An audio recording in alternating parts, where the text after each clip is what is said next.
Welcome to the fourth module in the Promote the Ethical Use of Data-Driven Technologies course, Common Ethical Theories. In the lessons this week, you'll learn about some of the major philosophical theories and concepts that have survived for generations. Tanya de Gasperis will be your instructor this week, and we are joined by Aaron Hui today to help guide you through what you'll be learning this week. Aaron, why is it important to start thinking about the nature of what is right and wrong? Well, Megan, as you know, everyone makes value judgments, whether they think about it overtly or not. And by thinking about what's right and wrong while you're in the situation, you're taking a more proactive approach in your ethical duties.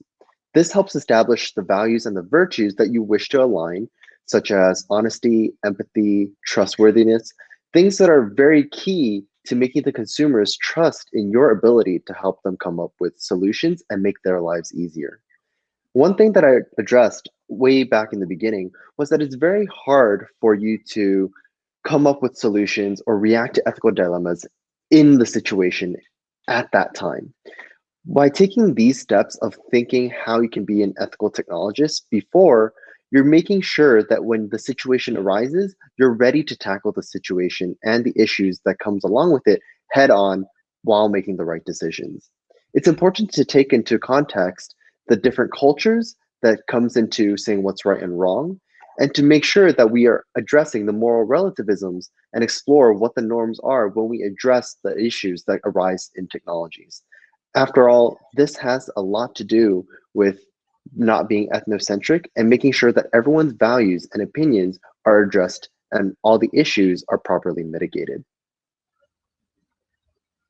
And I know a lot of those terms are going to be covered in, if you haven't gotten them in previous lessons, you'll get them in this lesson. And Aaron, why do you think some people are hesitant to learn the theory behind these practices? And why do you think that learning the theory is important? Well, first of all, it sounds like all the theories that I'm talking about here are a little bit daunting. There's definitely a lot of philosophy involved. It definitely conjures up probably uncomfortable classes in undergrad where you're going through textbooks from Kant and Aristotle. But at the end of the day, it's still very beneficial to know about some of the major ethical theories.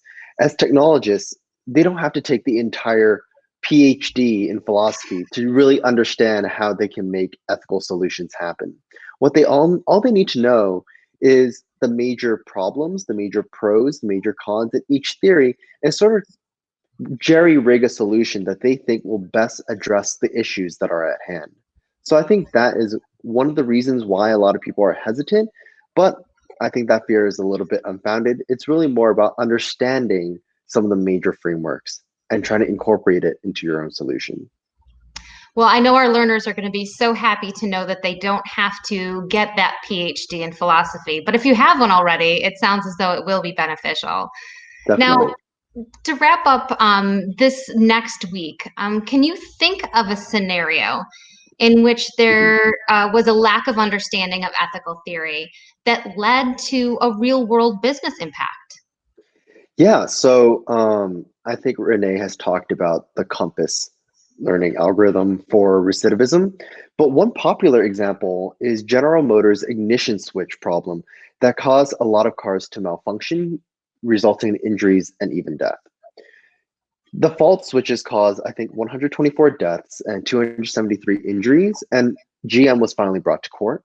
The scenario demonstrates the ethical considerations holding attention with traditional business concepts of maximizing profit while trying to protect the consumer. In the end, this business impact led to a settlement of $900 million. And this was something that could have been mitigated had they considered some of the ethical problems and the solutions first. And I know we've talked about trust within an organization and within products. Right. So not only the monetary impact that had, but the trust that companies like GM have had to rebuild after these incidents. Definitely. So thank you, Aaron. We look forward to seeing how these concepts are applied in other real world situations and really diving into understanding some of these theories. Thank you so much. Thank you.